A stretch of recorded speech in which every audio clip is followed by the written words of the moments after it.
네, 양시장이 강보합권 내에서 움직임 보여주고 있는 화요일입니다.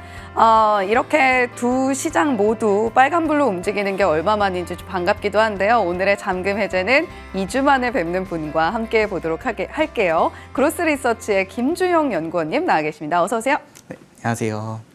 네, 연구원님과 함께 자세한 종목 이야기 조금 더 자세하게는 잠시 뒤에 나눠보기로 하겠고요. 뭐니면 먼저 살펴보고 오겠습니다.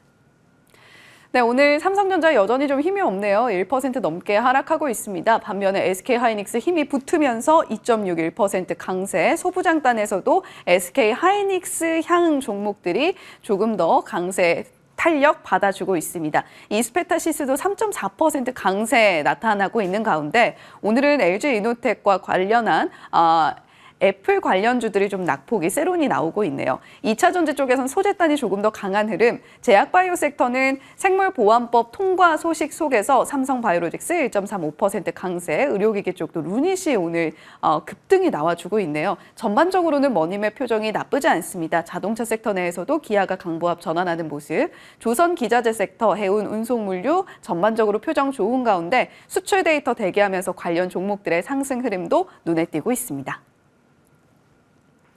네, 머니맵 이렇게 들여다보고 왔는데 김주영 연구원님과 저희 2주 만에 뵙습니다. 위원님과 함께 만나봤던 종목 AS 먼저 좀 진행을 해볼까 하는데요. 8월 20일에 출연해 주셨을 당시에 퓨런티어 말씀을 해주셨는데 최고가 기준 상승률이 18.6% 기록을 하고 있습니다. 퓨런티어도 직접 탐방에 다녀오신 종목으로 알고 있거든요. 이 종목 지금 보유하고 계신 분들 또는 신규 매수해보고 싶다라고 하시는 분들 어떤 대응이 유효할까요?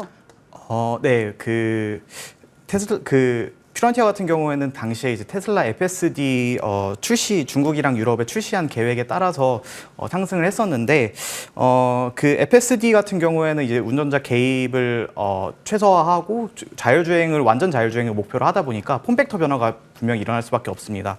그래서 이 폼팩터 변화에 따라서 공정 장비도 변화하게 되는데 그에 따라서 퓨런티어도 분명히 수혜를 받을 수 있을 만한 종목이라고 보시면 되겠고요. 저의 관점에서 봤을 때는 충분히 지금 주가도 많이 싸기 때문에 지금 상황에서도 충분히 더 매수를 못하신 분들도 매수하실 만한 충분한 가격대에 있다고 저는 판단을 하고 있어서 추가적으로 매수를 하시고 싶으신다면 더 추가적으로 매수를 하시는 거를 저는 권유드리도록 하겠습니다. 네, 퓨런티어. 테슬라가 중국과 유럽에서 2025년 상반기 중으로 FSD 자율주행 기능 사용할 수 있을 것 같다라는 소식과 함께 자율주행 관련주들 함께 급등이 나왔습니다. 퓨런티어 다시 그 이후에 살짝 조정이 나왔기 때문에 만약에 신규 매수 접근을 고려하시는 분들도 충분히 가능할 것 같다라는 AS 저희가 받아봤습니다. 자, 그럼 본격적으로 오늘 잠금 해제 종목들 만나보게 될 텐데요. 첫 번째 종목 바로 만나보죠. 피플바이오입니다. 알츠하이머는 조기 진단이 중요합니다. 라는 내용인데 저도 요즘 자꾸 깜빡깜빡하거든요. 첫 번째 키워드 바로 열어볼게요. 네, 피플바이오의 첫 번째 키워드 알츠온입니다. 알츠온 어떤 내용인지 자세하게 좀 들어볼게요. 네, 먼저 알츠온에 대해서 동사에 대해서 먼저 설명을 드리자면 피플바이오 같은 경우는 세계 최초로 혈액을 기반으로 해서 알츠하이머 병을 이제 조기에 진단하는 제품을 출시했던 기업입니다. 그래서 이 제품명이 알츠온인데 그 알츠하이머 병에 대해서 먼저 간단하게 설명드리자면 알츠하이머 병이 뇌세포 퇴화로 치매 증상을 야기하는 퇴행성 뇌질환으로 이제 치매 유형의 70% 이상을 차지하고 있는 질환입니다. 그래서 국내 65세 이상 치매 환자 수는 2060년에 한 332만 명 정도로 증가할 것으로 전망을 하고 있고 전 세계적으로도 한 1,700조 정도로 알츠하이머 의료비 부담을 초래할 것으로 이제 보이는 바입니다. 그런데 이제 현재까지도 뚜렷한 치료제가 개발되지 못하고 있는 상황이기 때문에 발병 원인도 이제 또 명확하게 분석이 되지 않고 있어서 이제 그거에 대한 조기 진단이 굉장히 중요합니다. 그래서 레켐비나 도나네맙이 23년도, 24년도에 각각 출시가 됐었는데 이 같은 경우에는 알츠하이머 치료제이긴 하지만 초기 증상을 갖고 있는 사람들에게만 효과가 있는 제품이다 보니까 병세가 악화되지 않도록 조기에 진단을 하는 것이 굉장히 중요한 상황입니다. 그래서 현재 알츠하이머병을 이제 확진할 수 있는 방법으로는 이제 문답식을 하는 신경 심리 검사 방식이나 MRI 또는 CT 방식으로 이제 하고 있는데 정확한 진단에는 좀 한계가 있는 편입니다. 근데 이제 2018년에 그 NIAA, 그 미국 국립 노화 연구소 및 알츠하이머 협회라는 곳에서 혈액 검사를 통한 베타 아밀로이드라는 단백질의 축적에 의해서 알츠하이머병을 진단하는 새로운 진단 기준을 제시했습니다. 그 알츠온 같은 경우에는 혈액을 통해서 베타 아밀로이드라는 그 단백질을 축적된 양을 검출하는 진단 제품이고, 알츠하이머 검사 같은 경우에는 최소한 $500에서 이상의 검사 비용이 나오는데, 또 이 검사 절차도 굉장히 복잡합니다. 그런데 이제 알츠온 같은 경우에는 국내 기준에는 1회당 10만 원 정도로 비교적 저렴한 편이고, 기존에 받았던 건강검진 혈액검사 방식을 그대로 이제 혈액검사를 통해서 검사를 절차를 진행하기 때문에 간편한 것도 있습니다.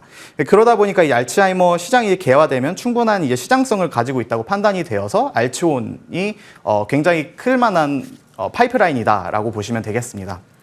네, 요즘에 점점 수명이 길어지고 있는데 우리가 그냥 오래 사는 것만 중요한 게 아니라 건강하게 잘 오래 살기 위해서는 알츠하이머 같은 질병을 미리미리 예방하고 또 알아채는 게 굉장히 중요할 텐데요.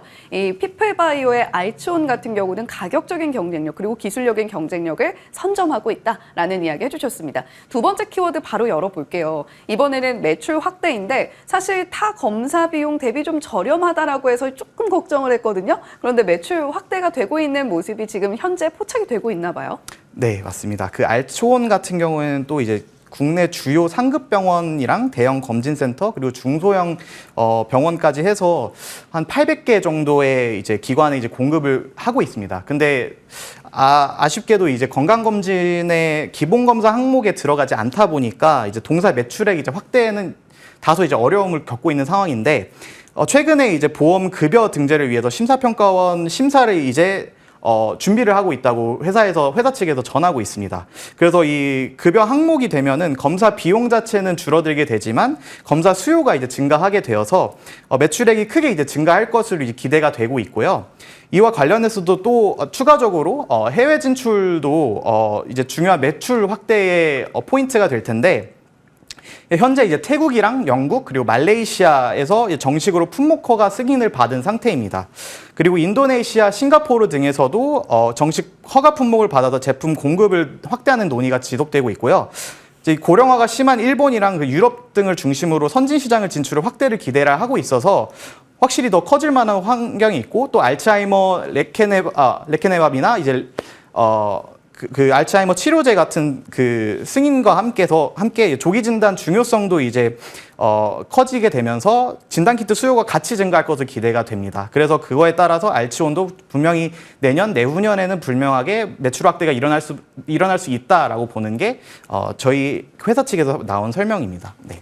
네, 지금 피플바이오의 알츠온 건강보험에서 지금 뭐 급여 항목으로 인정받기 위해서 노력을 하고 있고 글로벌 시장 공략도 함께 나타나고 있다라고 이야기를 해주셨습니다. 자, 세 번째 키워드 바로 열어볼게요. 이번 키워드는 자금 조달입니다. 지난해 하반기에 유증 한번, 무증 한번 진행을 했더라고요. 근데 이 기업 같은 경우는 연구원님께서 직접 또 발로 뛰면서 다녀오신 곳이니까 자금 조달 관련해서도 이야기 들으신 게 있을 것 같아요. 네, 그 최근에 최근에 7월 10일 정도에 이제 142억 원의 전환사채를 발행한다는 공시를 냈었는데, 이제 동사가 했었는데, 이제 전환사채의 경우에 100억 원 정도는 이제 그 이대 주주인 아이마켓 코리아, 국내 상장 기업인 아이마켓 코리아에 이제 아이마켓 코리아가 가져가게 되고, 이제 42억 원 정도는 기타 투자자가 이제 가져가게 되는 이제 상황입니다. 그래서 아이마켓 코리아 같은 경우에는 이제 전환 사채를 이제 주식으로 전환을 했을 경우에 이제 최대 주주가 강성민 대표이사에서 아이마켓 코리아로 이게 변경이 되게 됩니다. 근데 이제 회사 측에 이제 탐방을 가서 얘기를 해보니까 그 아이마켓 코리아와 강성민 대표가는 친인척 관계에 있다고 하고, 그와 관련해서 분쟁 이슈는 없고 협력적 관계로서 경영권을 서로 이제 나누는 관계로 이제 될 것이라는 얘기를 했었습니다. 그래서 이와 관련해서도 또 현금 흐름이 튼튼한 아이마켓 코리아가 뒷배로 오게 되면은 그거 관련해서 피플바이오 입장에서는 분명하게 자금 조달이 용이해질 수 있는 면이 크기 때문에 자금 조달이 중요한 바이오 기업 특성상 최대 주주 변경에 따라서 호재로 작용할 가능성이 더 큰 상황이라고 봐서 자금 조달과 관련된 포인트도 가지고 왔습니다. 네, 아무래도 직접 발로 뛰신 종목인 만큼 이러한 구체적인 이야기, 내밀한 이야기까지 자세하게 들어볼 수가 있었습니다. 자, 가격 전략 저희가 좀 놓치고 간 것 같아서 목표가만 좀 들어볼까요? 네, 목표가는 한 7,000원 정도로 생각을 하고 있습니다. 네. 예, 피플바이오 한 7,000원가량의 목표가 잡고 한번 대응해 보시면 좋을 것 같고요. 두 번째 종목으로 바로 이어가 보겠습니다. 잠금 해제, 오늘의 두 번째 종목은 바로 S퓨얼셀입니다. 국내 넘버원 수소 연료전지인데 첫 번째 키워드 바로 볼게요. 첫 번째 키워드 역시 수소 연료전지네요. S퓨얼셀도 직접 다녀오신 곳이잖아요. 네, 맞습니다. 그 수소 연료 전지에 대해서 좀 생소하실 수도 있는데 수소 연료 전지 같은 경우는 수소와 산소의 이제 전기 화학적 반응을 통해서 화학 에너지를 전기 에너지로 전환시키는 친환경 발전 시스템이라고 보시면 됩니다. S퓨얼셀 같은 경우에는 건물용 그리고 발전용 수소 연료 전지를 만들고 있는 회사인데 수소 연료 전지 같은 경우에는 도심에 가장 적합한 신재생 에너지입니다.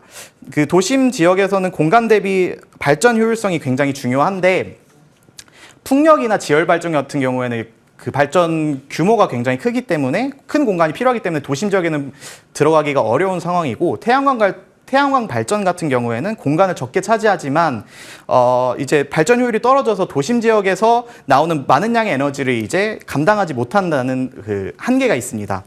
수소 연료 전지 같은 경우에는 차지하는 공간도 적으며 이제 도심 지역에서 나오는 에너지가 감당 가능할 정도로 발전 효율이 좋은 편이고 그리고 현재 순수 수소가 귀하다는 단점이 있긴 하지만 S퓨얼셀의 그 수소 연료 전지 같은 경우에는 계질기라는 장치를 통해서 도시가스를 수소로 변환시키게 됩니다. 그래서 도시가스가 연결된 어느 건물에서든 그 S퓨얼셀의 수소 연료 전지가 사용 가능하다고 보시면 되겠습니다. 네. 네, 요즘에는 뭐 도시가스 연결이 되지 않은 집이 많이는 없으니까 수소를 순수하게 또 얻을 수 있다라는 장점, 그리고 도심 발전에 굉장히 용이하다라는 장점이 있다라고 말씀해 주셨습니다. 자, 그렇다면 S퓨얼셀 두 번째 키워드는 뭘까요?